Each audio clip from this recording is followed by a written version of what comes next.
hemos revisado lo que es el túbulo seminífero, ¿no es cierto? Las células germinales que están acá representadas y las células de sostén que son las células de septo. O sea, acá tienen todo el criterio del túbulo, ¿no es cierto? Entonces hablamos de todos los tipos de células germinales, espermatogonias, espermatocitos primarios, los secundarios, las espermátides tempranas y las espermátides tardías, ¿no?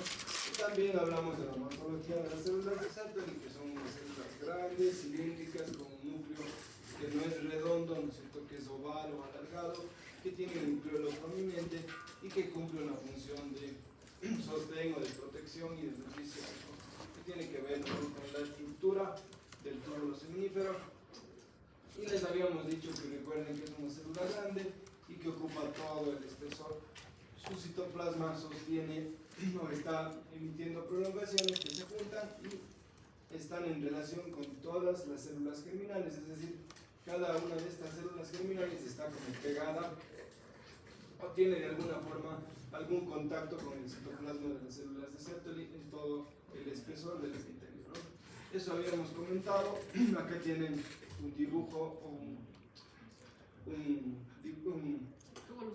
túbulo seminífero, ¿no es cierto?, que tiene todas las células germinales. Entonces esta es una imagen ya un poquito más del diario, digamos así, ¿no es cierto?, histológica, que ya no se ve tan organizada como los esquemas que revisamos antes, pero que sí nos permite ver todo el espesor, ¿no? Y cuando vemos así todo el túbulo completo, ¿no es cierto?, que tiene bastantes células, yo les suelo comentar que es, o sea, mi primera impresión siempre es que está normal, ¿no es cierto?, porque ya le veo como lleno de células, ¿no? Es decir, está con todos los niveles celulares. Y luego, pues obviamente yo puedo hacer el ejercicio de reconocer, por ejemplo, si ven estas de aquí, por ejemplo esta, que tienen el núcleo, ¿no es cierto?, por lo tanto son células de Sertoli, ¿no es cierto? Y por ejemplo, las más grandes, ¿no es cierto?, que si logramos ver a pesar de este aumento, son los espermatocitos primarios, ¿no? Lógicamente lo otro que vamos a buscar ya es en la parte luminal a las espermatides tardías, ¿no es cierto?, que van a estar en esta parte de acá. Entonces, de esa manera, digamos que evaluamos de una manera muy rápida un túbulo seminífero normal, pero debemos recordar todo lo que conversamos la semana pasada, ¿no? Los diferentes tipos de células germinales, cómo les diferenciamos a cada una y la razón de ser de cada una de ellas en cuanto a el tipo de división celular, ¿no es cierto? ¿Qué es la espermatogonia? Las espermatogonias, por ejemplo, son todas estas, ¿no? Las que están en la primera fila, por ejemplo, esta, todas estas tres de aquí. El espermatocito primario está por arriba, por ejemplo, este de acá, ¿no es cierto? Entonces ahí seguimos el orden. Esto podría ser un secundario, redondito todavía, y acá estaría un espermatide temprano, ¿no? Entonces así más o menos hacemos siempre el análisis. Lo importante es recordar la morfología de manera general y siempre ubicarnos correctamente en el túbulo seminífero, la parte luminal, la parte basal. Bueno, esto es lo mismo, ¿no es cierto? Y acá nada más para que ustedes tengan igual una relación, o siempre tengan en cuenta que no es lo mismo ver un testículo o un túbulo seminífero en una persona adulta, en edad fértil, que ver un túbulo seminífero en un niño, por ejemplo, como en la foto de arriba, o en un feto, ¿no? Entonces fíjense el tamaño de los túbulos, son más chiquititos, tienen una luz obviamente más pequeña, y la otra característica es que en el intersticio tenemos una gran cantidad de células de Leydig, ¿no?, como ven aquí, células de Leydig que son más abundantes. Y además, claro, si yo me acerco, obviamente que aquí estoy en panorámico, pero si yo me acerco acá, no voy a ver la diferencia de tamaño que se ve en este caso, ¿no es cierto?, sobre todo con los espermatocitos primarios. ¿Qué significa? Que acá están inmaduras las células y por lo tanto, digamos, de una manera simple, no se diferencian, es decir, casi tienen el mismo tamaño porque todas son inmaduras. Si bien pueden verse 2 o 3 niveles, pero se ven como células inmaduras, ¿no? Entonces eso siempre es importante desde la perspectiva de la histología normal, que no es lo mismo, ¿no es cierto?, ver en este caso un testículo que no ha sido todavía estimulado por la testosterona, que no tiene espermatogénesis, frente a uno que ya está en edad fértil, ¿no? Y acá, para que recuerden las fases, ¿no es cierto?, teníamos 3 fases. Esta se llama espermatogónica, esta se llama espermatocítica y esta es la fase de espermatide o espermiogénesis, que es la diferenciación de las células que pasan de ser redondas a convertirse en un espermatozoide, ¿no? Entonces, ya, se acabó. Era espermatogón, espermatocítica y espermatogénesis. Y de espermátide, ¿no? Le llaman de espermátide o espermiogénesis, ahorita lo vemos en un ratito más, ¿no? Y esto es un criterio que sí es, digamos, puramente histológico y es importante tenerlo en cuenta. Se mencionan en los textos de histología normal que las células dentro del túbulo seminífero tienen 6 maneras en las que uno les puede identificar. A esto se ha llamado asociaciones celulares, es decir, maneras como se agrupan las células en el túbulo seminífero. Entonces, pueden ustedes ver que son epitelios seminíferos obviamente parecidos al esquema que utilizamos hace un momento, pero también se darán cuenta que no son exactamente iguales. Si bien están todos los tipos de células que hablamos, es decir, hematogonias, espermatocitos primarios, secundarios, espermátides tempranas y espermátides tardías, pero no son idénticos, ¿no? Entonces, se ha visto que en el testículo humano tienden a asociarse de esta manera, es decir, yo puedo verle una parte así, una parte así, una parte así, una parte así dentro de un mismo túbulo. Y eso es normal. ¿Qué significa? Que yo estoy viendo diferentes momentos del mismo proceso de división celular en un mismo túbulo, ¿ya? Entonces ahorita les muestro esto de los esquemas en la foto, ¿no? Esto de aquí. Entonces fíjense este cuarto de túbulo, ¿no? Aquí está la luz y este es un pedacito, ¿no? Entonces fíjense cómo, sobre todo quiero que se enfoquen en los espermatocitos primarios y quiero que se den cuenta que el núcleo de los espermatocitos primarios no es idéntico, ¿no? Por ejemplo, este no es igual que este y este no es igual idéntico que este de aquí ni que este de acá, ¿cierto? Y peor que este de acá, que está como si estuviera abierto o medio reventado, ¿no? Este de aquí. Pero por el tamaño yo sé que es un espermatocito primario. Entonces fíjense que yo estoy viendo diferentes momentos de la división celular en un mismo corte, ¿no? Esto es normal. Pueden verse hasta 6 maneras de cómo está agrupado, ¿no? A eso se refiere. Entonces, si yo me regreso a los esquemas que les estaba mostrando hace un momento, vean que este que estaba como reventado, que les llamó más la atención, probablemente es este, ¿no? Si le ven cómo está esparcida la cromatina, obviamente es porque se está dividiendo, entonces se pueden ver así, como estos. Y miren, los otros pueden estar aquí, como otros que vimos, o podrían estar acá. Y si se fijan con detalle, ¿no es cierto?, nos habla de una diferente fase. Por ejemplo, este está en diploteno, este de acá está en paquiteno. ¿Qué son esos? Son fases de la meiosis 1, específicamente de la profase 1. Entonces, la razón es que obviamente están en diferentes fases, y acordarse que yo cuando veo una imagen histológica del testículo es nada más como si le tomara una foto instantánea a un momento, ¿no?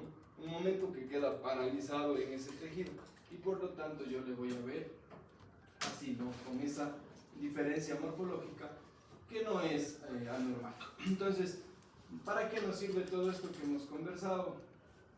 Ya un poquito desde la parte de la aplicación clínica. Fíjense este túbulo seminífero. Entonces, si ustedes ven este túbulo seminífero, ¿no es cierto?, y se trata de una persona que tenga 30 años, ¿no es cierto?, entonces ustedes ya pueden hacer una valoración y van a comparar, ¿no es cierto?, con estos que nosotros hemos visto, que son normales. Vamos a ver los que usamos la semana pasada, miren cómo está, y ahora compárenle con este de acá. Entonces, si ven, ¿qué es todo lo rosado que está vacío, que está sin células germinales? El citoplasma de... Eso, ¿no es cierto? ¿Por qué? Porque es la célula de sostén. Acuérdense que ocupa todo el espesor. Si ven, aquí están los núcleos. Y todo esto es del citoplasma. En condiciones normales, aquí deberían estar los espermatocitos primarios, acá los secundarios, acá las espermátides tempranas y tardías, ¿no es cierto? ¿Qué pasó aquí?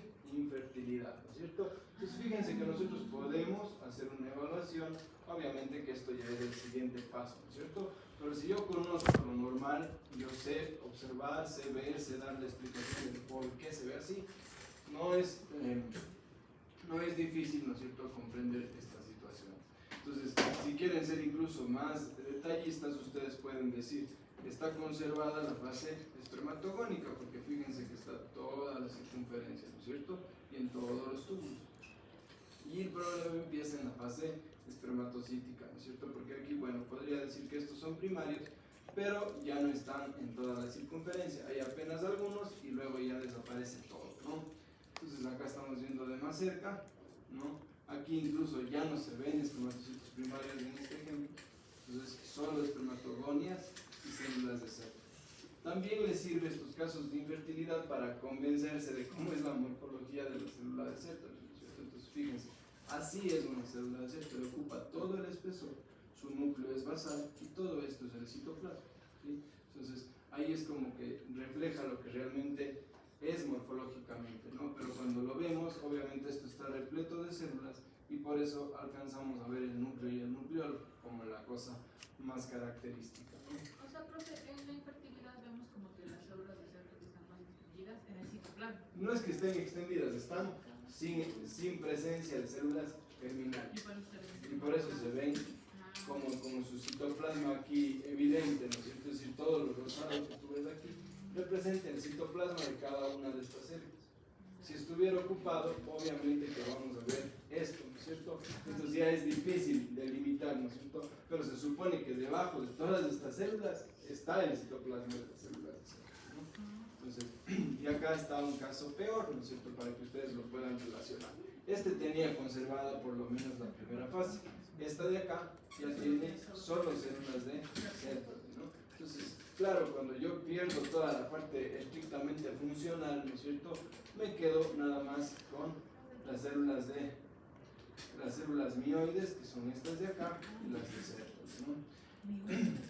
¿Se acuerdan de estas? ¿No es cierto? Estas eran las células mioides. ¿Y qué células son estas? Las de Leydig. Las de Leydig, ¿no es cierto? Muy bien. Entonces, bueno, esto ya lo dijimos. Varias de espermatogónica, espermatocítica y de espermátide, ¿no es cierto? Que son las fases de la espermatogénesis. Habíamos hablado, no sé si la semana pasada tocamos un poquito el tema, de que las espermatogonias se dividen por mitosis y luego las espermátides, obviamente, espermatocitos primarios y secundarios, obviamente es por meiosis, ¿no? Este es un recuerdo, nada más, obviamente, cuando ustedes estudien, no olviden reforzar un poquito qué es lo importante o cuáles son las diferencias, ¿no es cierto?, para entender un poco sobre la mitosis y la meiosis, ¿no?, como procesos de división celular. Estas células de aquí, que son las células madre, se dividen por mitosis, como ven en este ejemplo. Y estas de acá, en cambio, ya es por meiosis, ¿no es cierto?, meiosis 1, meiosis 2, y acá, en cambio, ya no hay división celular. Esto solo es una transformación, es decir, aquí la cantidad o el material genético ya no se divide, ya no se reduce, ya no pasa nada.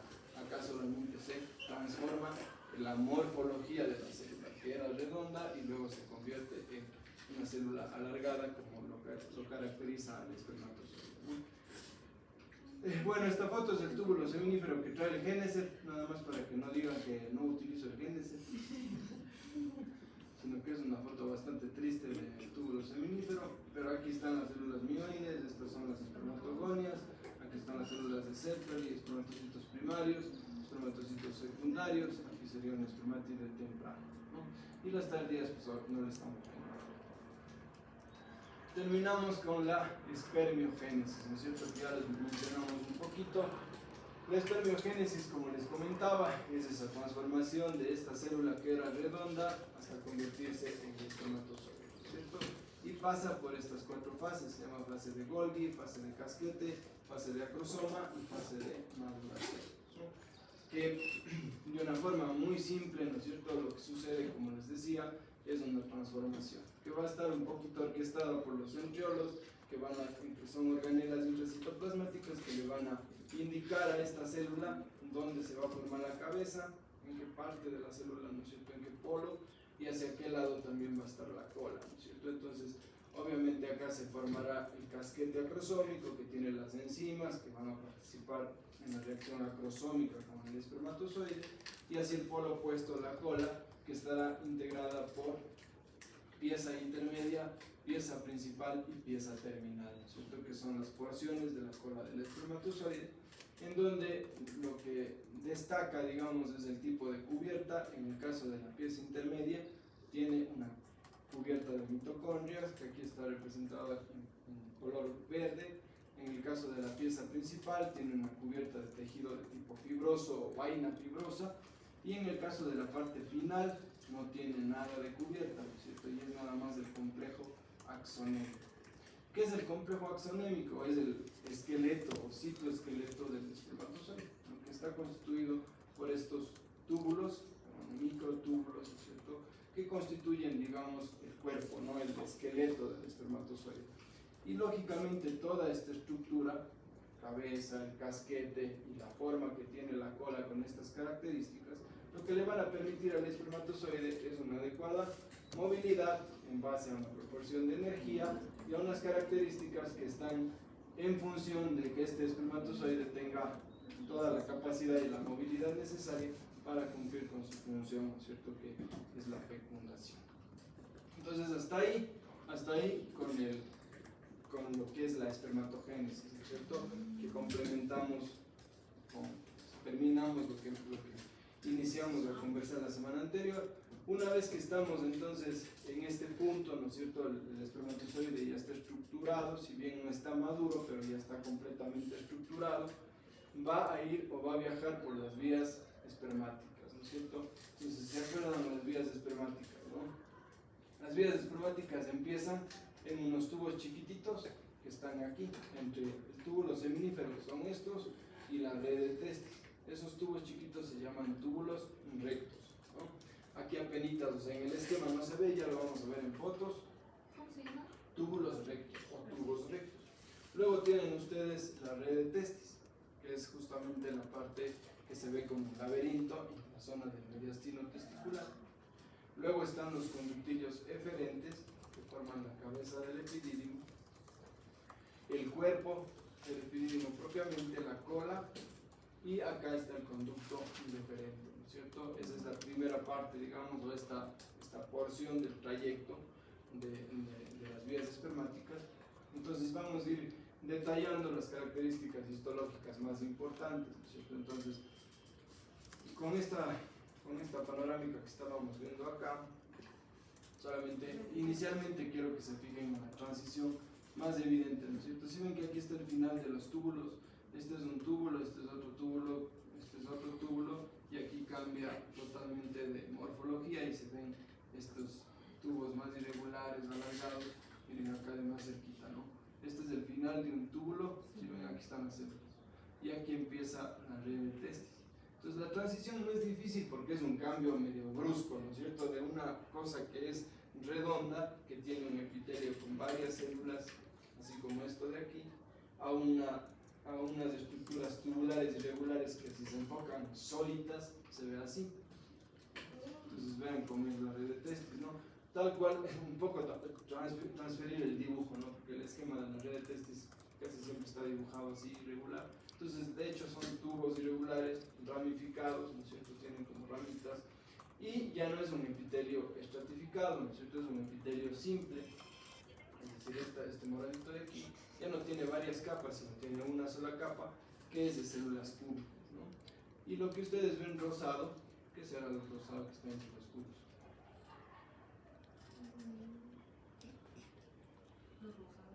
¿Qué es todo esto?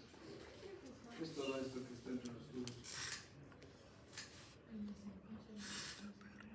Eso es, ¿cómo les he decir yo? Mismo, estás cerca. Los tubos están solitos ahí botados, pobres tubitos. Tienen que estar sostenidos con algo, ¿no es cierto? ¿Cómo se llama esta matriz extracelular que generalmente es tejido fibroconectivo? Tiene fibroblastos y colágeno. ¿Cómo se llama esto? De manera general. Ya ven que yo les dije, primera clase ustedes se reían. Después se olvidan, sigo preguntando lo mismo. ¿Vale? O sea, los tubos son la red de testis, ¿cierto? O sea, todo obviamente es la red de testis, pero vamos, ¿qué hay siempre en el tejido? ¿No? Eso, ¿qué es ese tejido conectivo? ¿Cómo se llama ese tejido conectivo?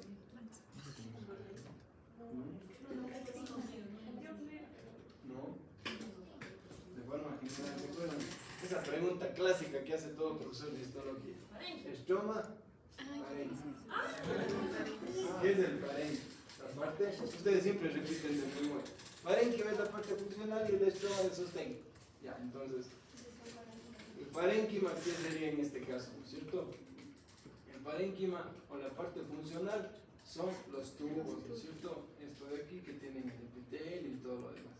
Y lo rosado es el estroma. Acuérdense que todo tejido no está solito, igual que las glándulas, ¿no es cierto? Los nidos de células estaban rodeados por estroma.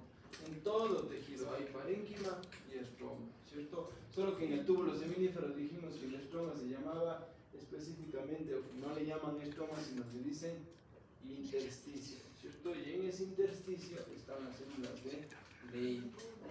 Entonces, porque los túbulos seminíferos, estos tubitos de aquí, tampoco pueden estar solitos, ¿no es cierto? Deben tener un tejido que los sostiene, ¿no? Lo que llamamos matriz extracelular. Entonces es esto, ¿no? Tejido fibroconectivo. ¿Sí ven? Porque por algo los tubos esos tienen un fondo, ¿no es cierto? No es que están solitos y entonces como vacío. Tienen, ¿no es cierto?, este fondo que representa el tejido fibroconectivo del estroma. ¿Ya? Pues ahí está la red de testis. Luego de la red de testis tenemos estos conductos. Ahí sí ya vuelven a tener una forma como más redonda, ¿no es cierto? Estos son los conductillos eferentes. ¿No? Entonces, ¿qué tienen de característicos? Si ven la forma que tiene la luz de estos tubos, que está dado obviamente por la forma que adopta el epitelio. Tiene una forma como ondulante, ¿no es cierto? Como si fueran los dientes de sierra, ¿no es cierto? Así, todas las luces. Es una característica que tienen los conductillos eferentes. ¿Ya? Se ven así. ¿Qué otra capa tienen aparte del epitelio? Tienen una capa delgada de músculo liso circular. Si le ven que detrás del epitelio hay una línea más rojita, que va como de largo, porque son fibras musculares, ¿no es cierto? Tienen una forma alargada, pues por eso se ve como una línea roja. Esa es la capa muscular, el músculo liso. ¿Qué epitelio es este? Es un epitelio cilíndrico, ¿no es cierto? Tiene los núcleos en la base y aquí está el citoplasma. Entonces es un epitelio cilíndrico. ¿Se ven núcleos a diferentes alturas? Sí, ¿no es cierto? Entonces es un epitelio cilíndrico pseudo-estratificado. Entonces los conductillos eferentes tienen un epitelio cilíndrico pseudo-estratificado ciliado, ¿no? Con presencia de cilios. Estos chiquitos que se ven. Estos son los cilios, ¿no? Y son unos cilios cortos. ¿Por qué les vamos a especificar que son cortos? Porque en el resto del epidídimo van a ser largos y eso va a ser una diferencia. Entonces aquí son cortos. Este es los conductillos eferentes, ¿no? Entonces vamos a seguir con el trayecto, ¿no es cierto? Acá les muestro una panorámica. Vean cómo se observan los conductillos eferentes. Este es un conducto, este es otro, este es otro, este es otro. Y si ustedes se fijan, tienen alrededor un borde más rojito. Es la capa del músculo liso. Así se ven panorámicamente. Y ya cuando yo me acerco, entonces voy a ver, ¿no es cierto? Pero voy a ver este epitelio que les mostraba hace un momento, que es esto de aquí, ¿no? Entonces, nuevamente, ¿qué es todo lo que se ve aquí en el fondo? ¿No? Estroma, ¿cierto? Estroma. El estroma es el de sostén. El parénquima es la parte funcional, en este caso los conductos, ¿no? Y fíjense que en todo estroma, igual, acuérdense que todo tejido necesita ser vascularizado, todo en el cuerpo, ¿no? Entonces, igual encuentran ustedes vasos sanguíneos, ¿cierto? Entonces este es el estroma, en este caso de los conductillos eferentes. Luego vamos al epidídimo. Entonces fíjense aquí este conducto, igual se van a ver, ¿no? Fíjense, se ven bien parecidos, varios conductos, algunos de forma más alargada, otros un poquito más pequeños. Y ya viéndole de cerca, fíjense cómo es el epidídimo, o sea, en este caso específicamente cuerpo y cola. Entonces acá están viendo, esta es la luz y aquí están las células, ¿no? Aquí sí es más fácil, ¿no es cierto?, decir que es un epitelio cilíndrico, ¿no? Todo el citoplasma que están viendo aquí rosado es la altura que tienen estas células. Los núcleos están hacia la base, son unos núcleos alargados, todos estos de aquí son núcleos pseudoestratificados apicados, si ven que están a diferentes alturas y que tienen unos cilios largos. ¿Sí ven? Ahí se notan mucho más fácil los cilios, son estos como pelitos largos que ustedes ven en la parte superficial. ¿Qué otra diferencia con los conductillos diferentes? La luz es regular o es parecida a esta de acá. Es regular, ¿no es cierto? No tiene como esos dientecitos. Entonces esto tiene una luz lisa, si quieren ustedes, o sea, lisa o regular, ¿no? ¿Y qué más? ¿Qué creen que es este montón de puntitos de celda de núcleos que se ven aquí? Si ven que es una cosa ahí adentro, y si regresamos a la más chiquita también tiene un montón de cosas que sobre todo se ve en el cuerpo y la cola, ¿no es cierto? Es una característica del epididio. ¿Qué creen que hay ahí? ¿Colecciones de qué? ¿Dónde maduran los espermatozoides? Todavía salen ya maduritos del túbulo semilunar. Pues maduran en el epididio, ¿cierto? Entonces, por eso yo puedo verles colecciones de espermatozoides en la luz del epididio, ¿no? Pero obviamente que no es una condición absolutamente necesaria.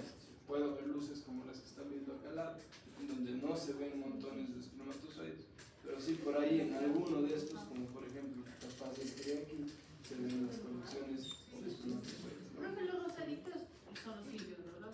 Sí, exactamente. De aquí se ven más cercanos. Estos son los cilios. ¿Qué son los cilios? Son especificaciones celulares en la parte apical o en la parte superior de una célula. Como por ejemplo, también hay células ciliadas en otras partes, ¿no es cierto? Como uterina, ciliadas también hay en otras partes del cuerpo, ¿no? En este caso estamos observando aquí los cilios, ¿no? Estos son los cilios. Todo esto de aquí, como les decía, es el citoplasma, ¿no es cierto? Pero de cada una de estas células, ¿no? Que al final se ve todo lo rosado y cada uno de los núcleos, ¿no? Que corresponden al epididio. Entonces fíjense esta foto que les presento acá, tienen tubos por todo lado, ¿no es cierto? Y están divididos por esta túnica roja que están viendo ustedes aquí. Entonces, esta yo les digo que es la túnica albuginea. ¿Se acuerdan que era tejido fibroconectivo, ¿no es cierto? Entonces se ve así, ¿no? Tienen acá tubos y a este lado tubos, ¿no es cierto? Entonces, ¿qué probablemente yo estoy viendo?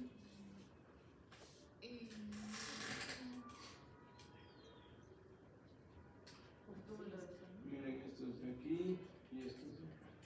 ¿Qué podría estar viendo yo? Eso, ¿no es cierto? ¿A qué lado son túbulos seminíferos?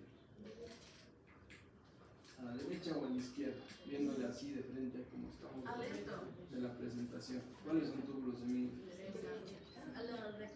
Ya, entonces, si estos son túbulos seminíferos, ¿estos qué serán?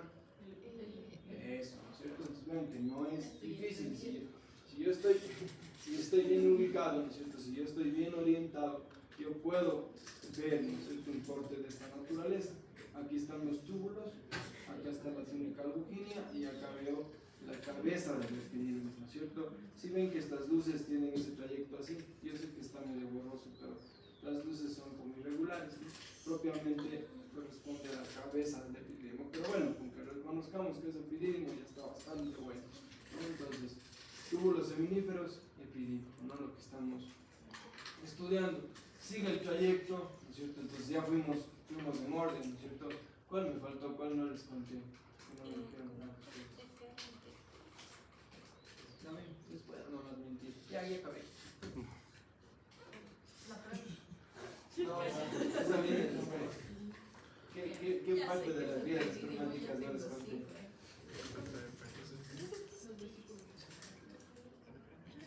Aferente. Todavía voy a eso, ¿no? Antes de pasar, ¿cuál era la primera parte de las vías espermáticas? ¿Cómo se llamaban los primeros tubitos que forman túbulos las vías? rectos. Les dije cómo son los rectos. Entonces esos son los más chiquititos, ¿no? Entonces, yo les había mostrado, ¿verdad? Esta es la transición. Aquí está un túbulo seminífero y aquí empieza la red. Acá se ve incluso mejor, ¿no es cierto? Aquí, esto de aquí es la red y esto de acá son los tubos. Si ven este de aquí, este chiquitito es un tubo recto. Entonces, es justamente, o sea, no es muy fácil de identificar, ¿verdad? O sea, no son tan sencillos de identificar, pero si yo hago el ejercicio de identificar primero la red de testes y los túbulos, o sea, justo esa transición, entonces en ese espacio, en ese lugar entre la red de testes y los túbulos, tengo que buscar. ¿Cómo voy a saber que es tubo recto, no es cierto? Porque no tiene células germinales. Si ustedes le comparan, claro que tiene una forma como de tubito pequeñito, pero no tiene células germinales, no tiene estos núcleos redondos. Nada más tiene una que otra célula del septolio, ¿no es cierto?, que podría tener, y hacia el otro lado ya es un epitelio simple, que representa exactamente la transición entre los túbulos seminíferos y la red de testes, ¿no? Esos son los tubos rectos, ¿no? Ahora sí, tubos rectos, red de testis, conductos deferentes, epidídimo, y ahora vamos al deferente. Entonces, otra vez, dale, vos repite. Yo te corrijo, dale. Vamos a ver. Pero produce la decisión. Ahí la antomical. ¿Ya? Ya ven que no. ¿Cuál va primero? Si me acabo, me mato hablando. Ya, lo recto. Luego, red de testis. Muy bien. Cabeza del epidídimo. Luego de la red. La cabeza del epidídimo. Eso, ahí están los conductillos deferentes. Muy bien. Eso tienen que tenerlo claro para que no se confundan de que son dos cosas diferentes. O sea, está ahí mismo, ¿no? O sea, el epidídimo prácticamente, digamos que contiene a los conductillos deferentes, pero por su morfología están en la cabeza, ¿no? Estos conductillos, ¿no? Y ahí están, es esto de aquí, ¿no? Entonces, luego estamos en el epidídimo y continuamos con el deferente, ¿no? Acaba el deferente, entonces, ¿qué tiene de particular el deferente? Que la pared de músculo liso es bastante gruesa. Entonces, si ustedes le ven al ducto deferente, que es este de aquí, tiene una pared ancha y bastante eosinófila o roja, ¿no? Es por el grosor, todo esto es el grosor de la pared, acá igual, ¿no? Entonces, si regresamos a compararle con estos de acá, yo les decía que tienen apenas una capa delgada de músculo liso, que si ustedes lo ven de lejos incluso es difícil de reconocer. En esta de acá se nota un poquito más, pero vean lo delgada que es, ¿no? En comparación con este de acá, que es prácticamente una pared mucho más gruesa, que está dividida a su vez en tres capas, ¿no es cierto? Es decir, este grosor se divide, o se especifica en tres capas, pero bueno, lo más importante es acordarnos que es grueso, ¿no? Y obviamente que el epitelio va a ser igual, ¿no? Cilíndrico, pseudoestratificado, ciliado, ahorita lo vemos de cerca, ¿no? Miren, acá está. Entonces, una pared gruesa, roja, esta es la luz, y aquí, ¿no?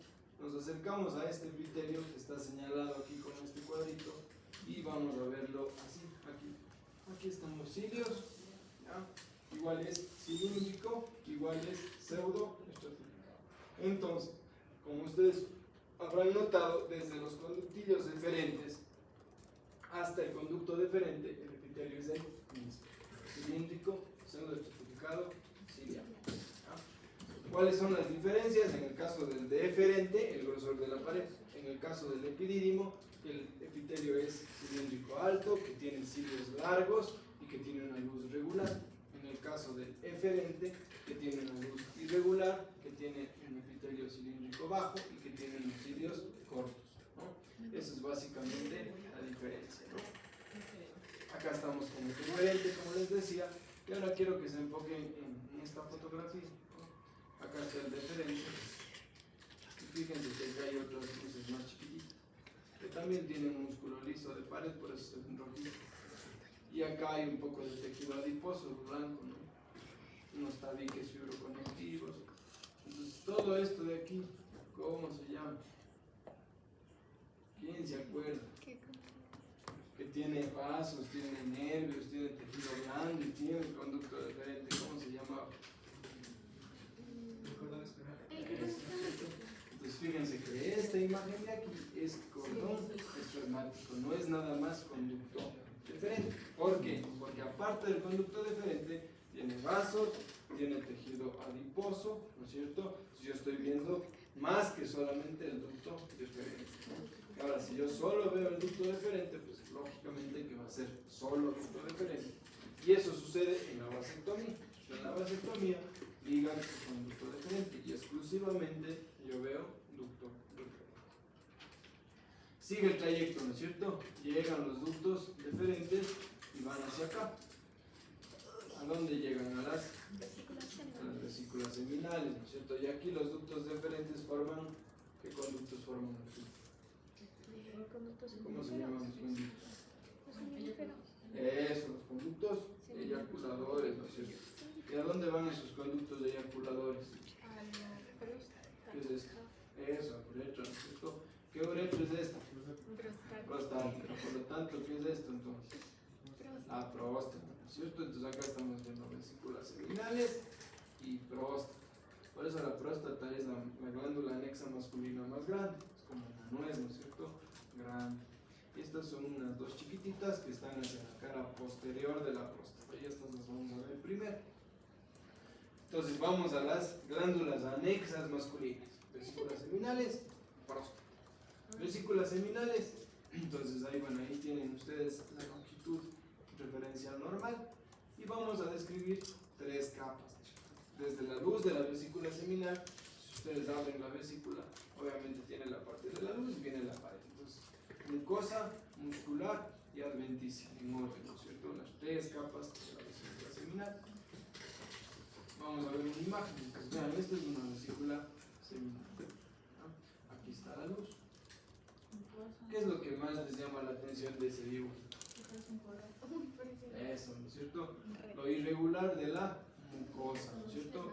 Que cierra los espacios, ¿no? Si ustedes ven, aquí en la parte central está la luz, pero la luz en realidad debería estar hasta más o menos este nivel. Pero ¿qué pasa? Que como es irregular la mucosa, forma estos espacios, digamos, parcialmente cerrados y le da esta morfología como de varias celdas o varios espacios cerrados de la mucosa y bastante irregulares, ¿no es cierto? Eso es lo característico. En las descripciones van a encontrar que les dice formando pliegues papilares o digitiformes. ¿Qué significa? ¿Qué forma estas proyecciones? Fíjense acá cómo se hacen como unos deditos, ¿sí ven cómo se hacen acá? Como unos saliditos. Eso se llaman pliegues papilares o pliegues digitiformes, ¿no? Vean aquí cómo se hacen, ¿sí ven? Esos saliditos. Pero eso es en la mucosa. Eso es en la mucosa, ¿sí? ¿Por qué les recalco? Porque sí, lo más característico es la mucosa, es la forma como se ve la mucosa. ¿Qué es la mucosa? La primera capa, la capa más interna de la vesícula seminal y de muchos tejidos, ¿no? Siempre que hablamos de mucosa estamos hablando de la primera capa, ¿no? Entonces esto es la mucosa. Luego ustedes ven acá lo rojito, ¿no es cierto? Cambia y se hace aquí rojito. Esta es la muscular, músculo liso. ¿Ya? Y luego ustedes ven en la parte final unos vasos, aquí está 1, 2, 3, 4 vasos, y este tejido que se ve ya casi como blanco, ¿no es cierto? Que es tejido blando, laxo, esta es la adventicia, ¿no? Entonces, mucosa, muscular y adventicia. O sea que esas partes de como que parecen corales es la mucosa. Esa es la Todo mucosa. es mucosa. Todo es mucosa. ¿Ah? Todo es mucosa, ¿no? Todo igual a este lado, ¿no es cierto? Todo el pedacito de la vesícula. Todo esto es mucosa, ¿no? Y eso es lo que más le caracteriza, les digo, la forma de la mucosa, porque la muscular es como cualquier otra capa muscular y obviamente la adventicia igual, ¿no? Tejido conectivo laxo, vascularizado, que está al final, ¿no? En la capa más externa. Yo le veo de cerca, ¿no es cierto? Así es de lejos. Luego me acerco a una de estas celditas y voy a ver algo así. Entonces, ¿qué tipo de epitelio les parece? ¿Plano, cúbico o cilíndrico?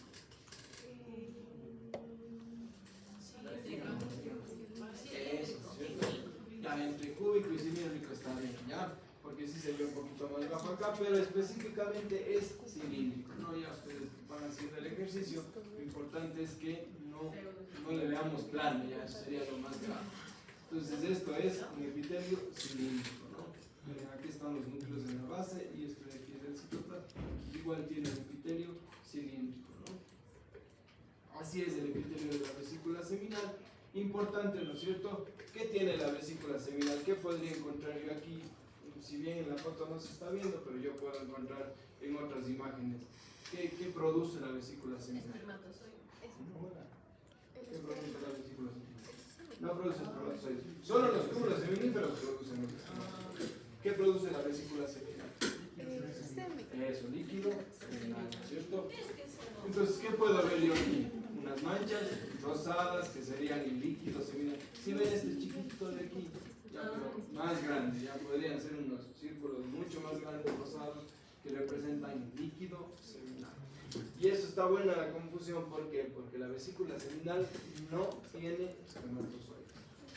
No es reservorio de espermatozoides. Entonces, solo tiene el líquido seminal, ¿ya? Que obviamente que va a servir para los espermatozoides, es importante para los espermatozoides y para la eyaculación, pero no tiene en sí almacenados aquí espermatozoides, ¿no? Entonces estas son las características. Luego encontramos a la glándula más grandota, la más representativa del aparato reproductor masculino, que es la próstata. 20 gramos de peso como referencial, ¿no es cierto? Normal. ¿Y qué vamos a ver? Bueno, acá les muestro. Esto es una prostatectomía radical, ¿no? Así se ve la próstata. De ese tamaño. Esta es la cara anterior y esta es la cara posterior. Claro que en este caso, ¿no es cierto?, está un poco más grande de lo normal, pero acá, ¿qué pueden reconocer? ¿Qué son estos? Esto ya está cerca, pero estos de aquí, ¿no? ¿Y estas? ¿Qué son estos? Eso, ¿no es cierto? Acuérdense del dibujito, solo que aquí el rostro nos va despegando bonito para que entendamos mejor. Pero en la cara posterior yo voy a ver las vesículas seminales. A la cara posterior de la próstata. Acá están, ¿no es cierto? ¿Y estos qué son?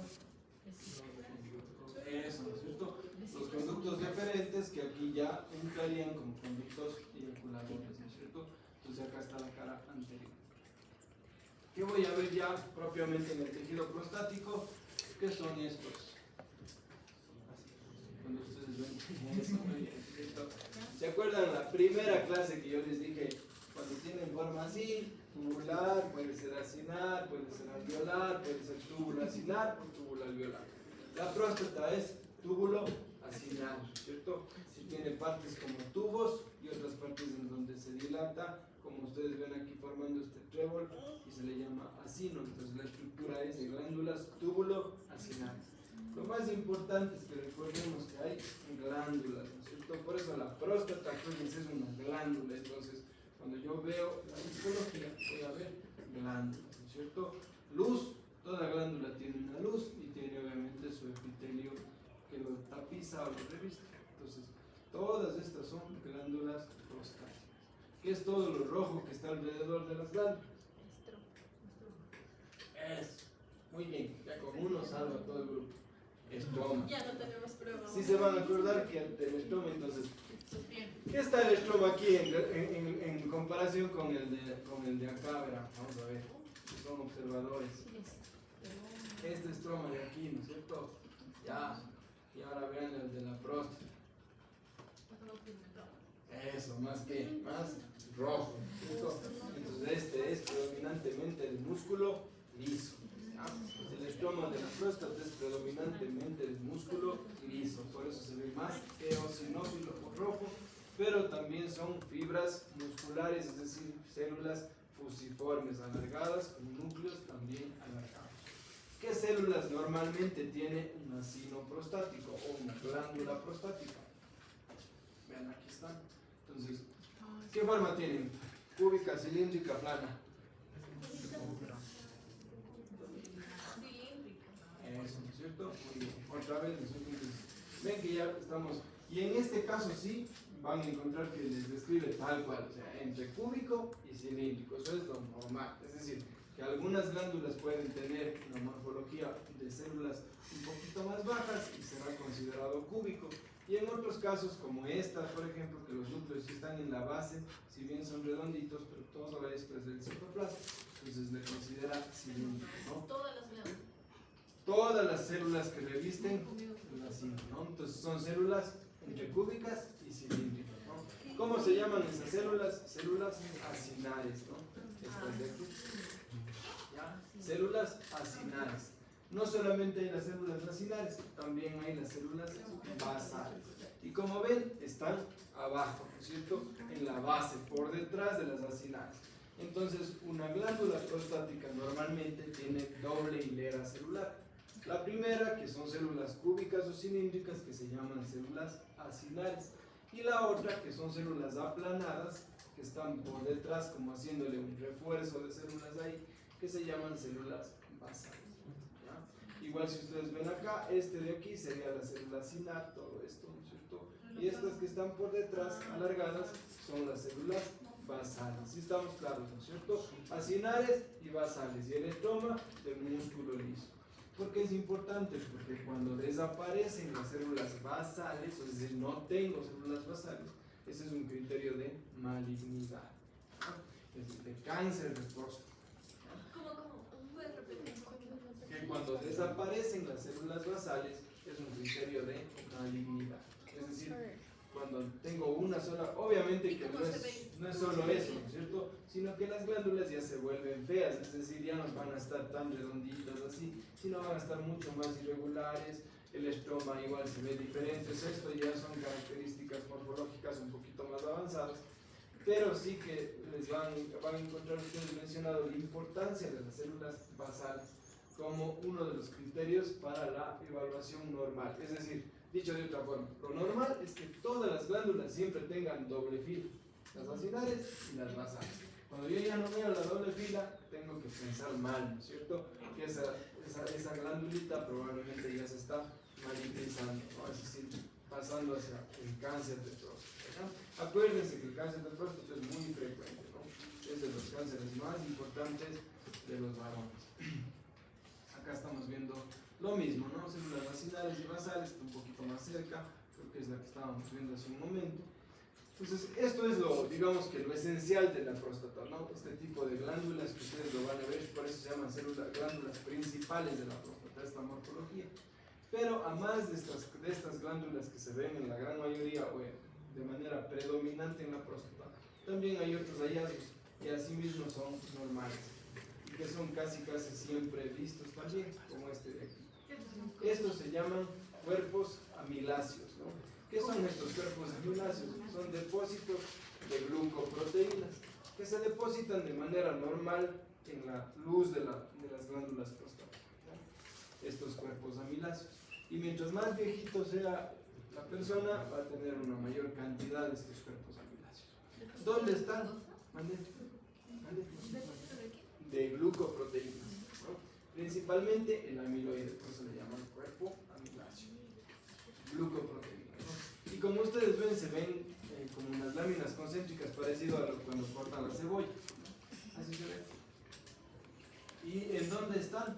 En la luz de las glándulas, es decir, están en el centro, ¿no? Si me regreso acá, aquí estarían los cuerpos amiláceos, ¿ya? Aquí. Claro, esta imagen está como exagerada un poco, porque quiere mostrarnos la morfología del cuerpo amiláceo, pero aquí estarían, ¿no? Tal vez no tan grandes, no tan... Entonces eso es un cuerpo amiláceo.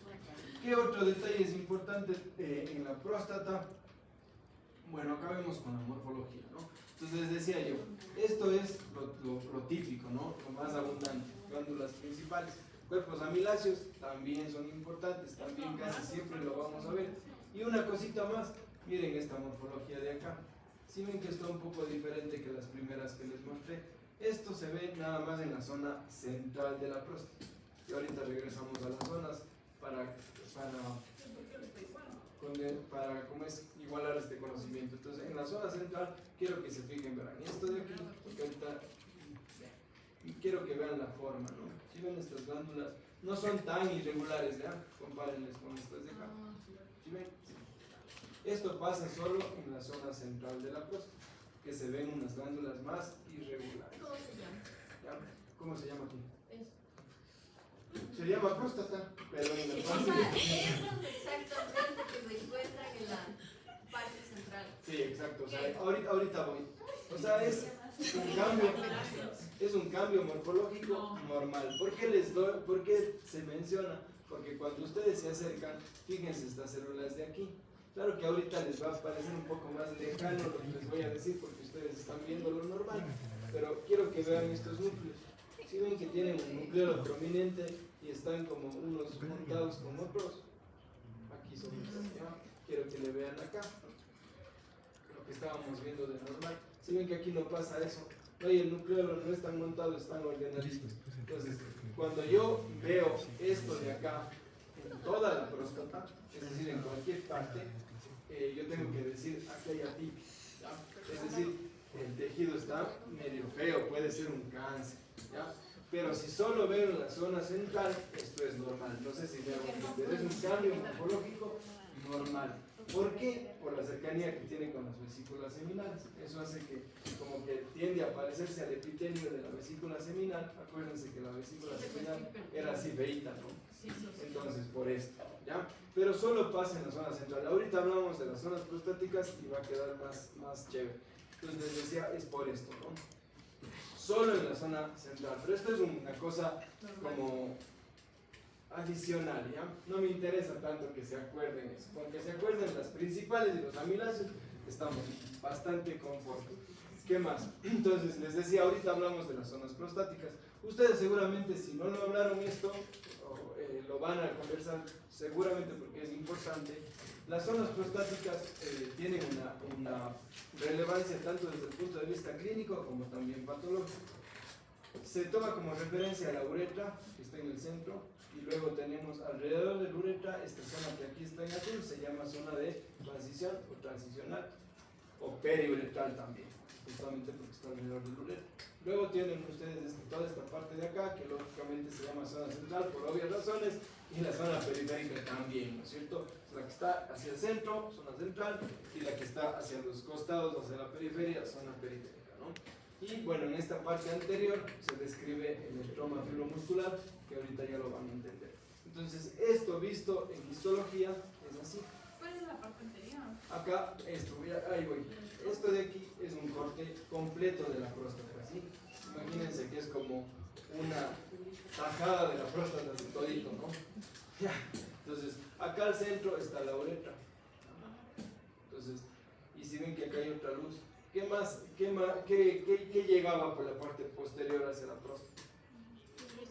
¿Sí vieron? Eso, ¿no es cierto? Entonces acá están justamente la desembocadura de las vesículas seminales.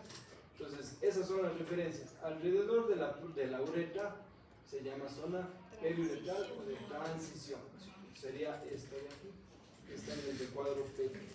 Luego tienen ustedes esta que se llama la zona central, ¿no es cierto? Que está en el centro. Y aquí está esa relación que les decía con la desembocadura de las vesículas seminales, y por eso vemos ese aspecto más irregular con el núcleo pseudoestratificado, ¿no es cierto? Y la presencia a veces de núcleo. Luego está lo típico que sería la morfología de las zonas periféricas, ¿cierto? Si ven que donde más se condensan las glándulas es en las zonas periféricas, ahí hay un montón de glándulitas. Y en cambio en la parte A, fíjense que no hay glándulas, está puro rojo, ¿no es cierto? Entonces a eso se le llama el estroma fibromuscular, que está hacia la parte anterior, ¿no? Es decir, aquí no hay glándulas, o hay muy poquitas, ¿ya? Para no decir que sea absoluto, que no hay ni uno, pero hay muy poquito, tal cual como lo vemos aquí. ¿Por qué es importante esto de aquí? Porque el cáncer de próstata es más frecuente en las zonas periféricas, ¿ya? Por eso tiene importancia clínica y también patológica, es decir, se ha visto, ¿no es cierto?, de acuerdo a los estudios, que el cáncer de próstata siempre se origina en las zonas, o predominantemente, no utilicemos siempre porque dicen que en medicina no existe, predominantemente está en las zonas periféricas. Y en cambio el crecimiento benigno de la próstata, que no es igual que cáncer, ¿no es cierto?, se produce aquí, en la zona de transición, ¿no? Entonces acuérdense ustedes que un crecimiento de una glándula, en este caso un órgano, no necesariamente se traduce en un tumor maligno. Es importante, ¿no es cierto?, siempre que nosotros tengamos claridad en eso, que hablar de un tumor no significa siempre un cáncer, ¿no es cierto? Cuando yo digo cáncer estoy refiriéndome a que es un tumor maligno con capacidad de infiltrar, con capacidad de dar metástasis y de tener un desenlace fatal. Cuando yo digo que es un tumor benigno, estoy hablando de que es una proliferación anormal de una célula, pero que no va a dar metástasis que no va a ser infiltrativo y que no va a tener un desenlace fatal. Es decir, una persona puede tener un tumor benigno y obviamente le va a dar molestias, le va a dar clínica, pero no va a ser una característica maligna, ¿no? ¿Cómo se llama en el caso de la próstata? Hiperplasia prostática benigna. Entonces, eso pasa en la zona de transición, en la zona periuretral. Hiperplasia prostática benigna. Ustedes, cuando vieron las generalidades de histología, seguramente hablaron de qué significa hiperplasia, qué significa hipertrofia, qué significa atrofia, ¿cierto? Que seguramente para este momento ya no se acuerdan, ¿no es cierto? ¿Cuál es la diferencia entre la hiperplasia y la hipertrofia? Muy buena Eso es atrofia, ¿no es cierto? Atrofia es que la célula disminuye de tamaño, o sea, se chiquita. Ya, ¿qué es hiperplasia y qué es hipertrofia? Tenía entendido que era desplazamiento. Desplazamiento, no, es aumento, pero a ver, les voy a dar las claves y ustedes van a adivinar, que como ya no se acuerdan. Entonces, el 1 es un aumento en el número de glándulas o del componente funcional, digamos así, aumento en el número de glándulas. El otro es aumento en el tamaño de cada célula.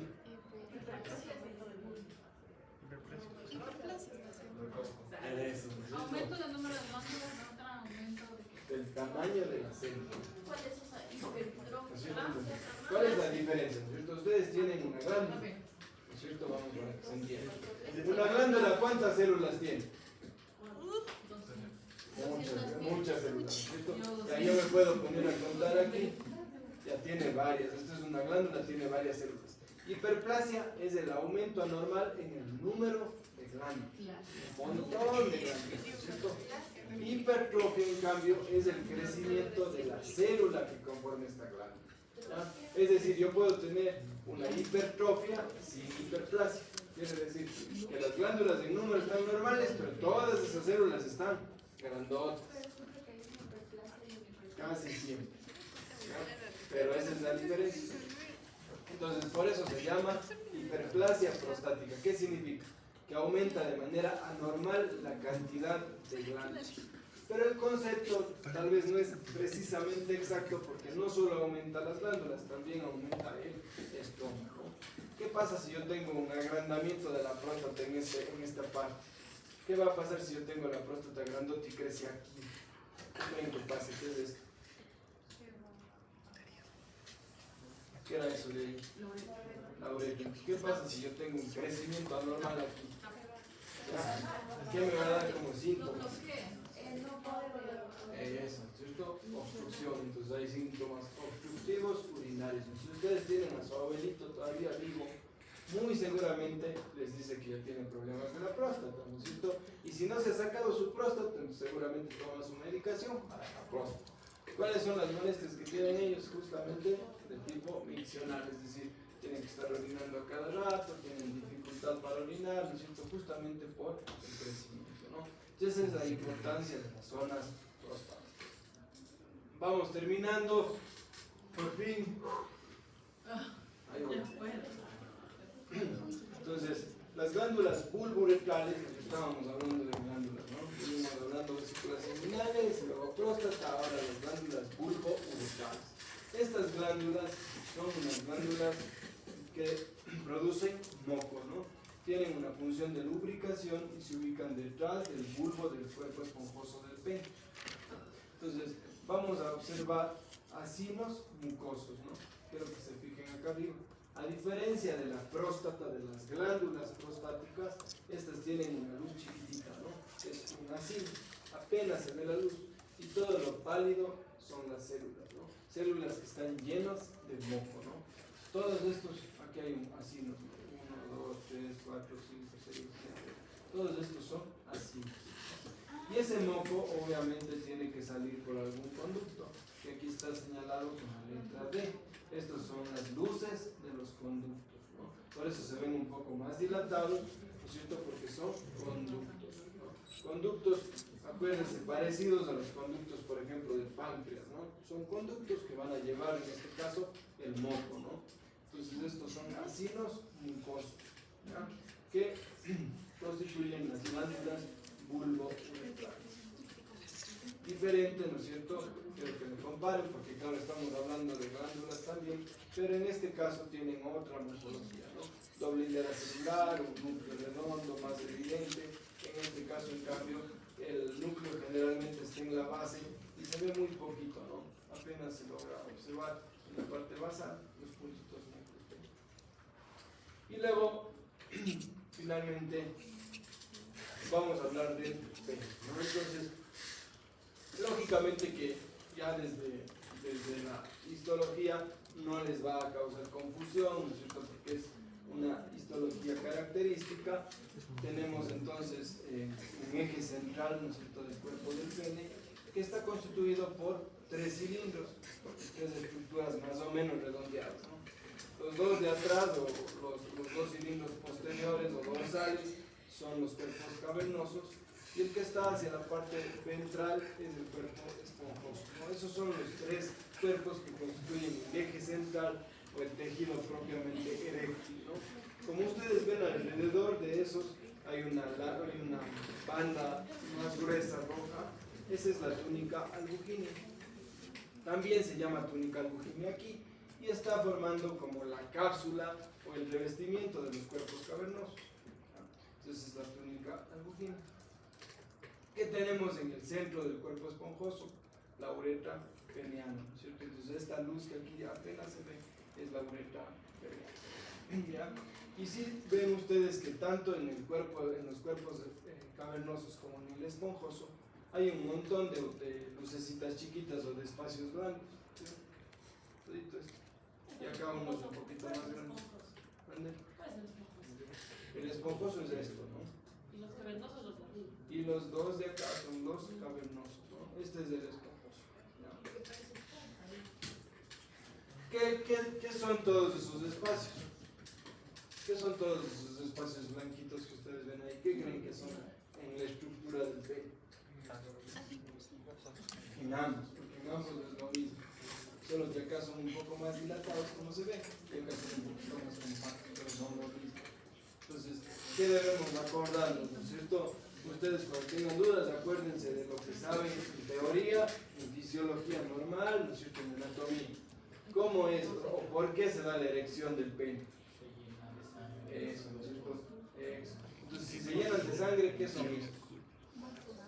Vasos, ¿cierto? Entonces, tanto en el cuerpo cavernoso como en el cuerpo esponjoso, lo que hay es vasos, ¿no? Que por su forma se llaman cavernas, ¿no es cierto?, pero son vasos sanguíneos, que como ustedes bien dicen, obviamente cuando se produce la erección se llenan de sangre y lo que hacen es bloquear el retorno venoso de los plexos que están acá afuera y eso permite mantener la erección. Pasa lo contrario cuando hay la relajación y la flacidez, ¿no es cierto? Entonces, básicamente tenemos una estructura muy vascularizada, ¿no es cierto? Si ustedes se fijan acá termina la túnica albuginea y tienen más vasos. Si ven todos estos espacios blancos que se ven a continuación, corresponden a plexos vasculares.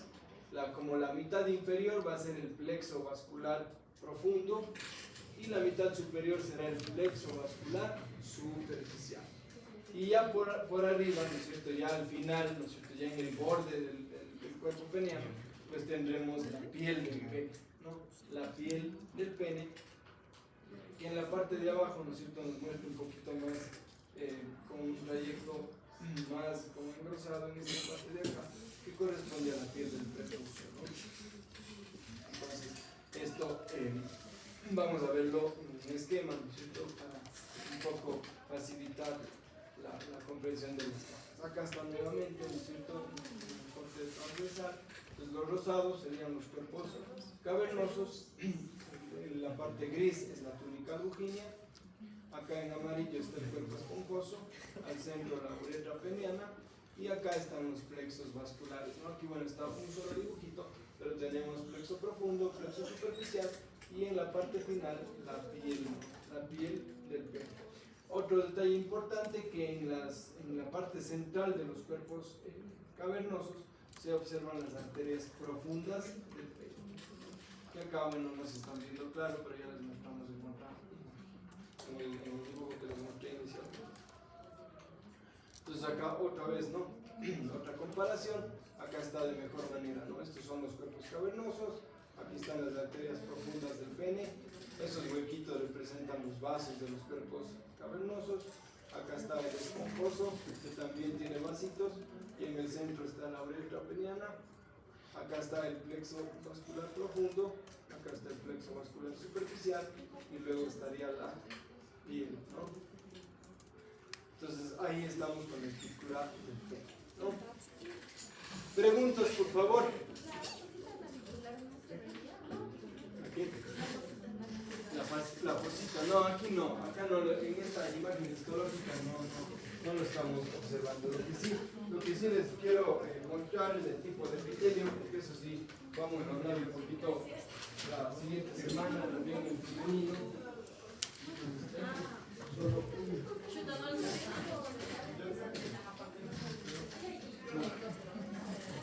No, exclusivamente ni espermatozoides y testosterona.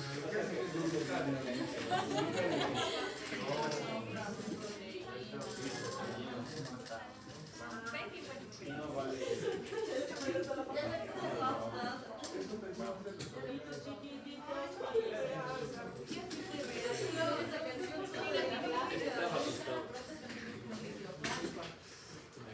Sí,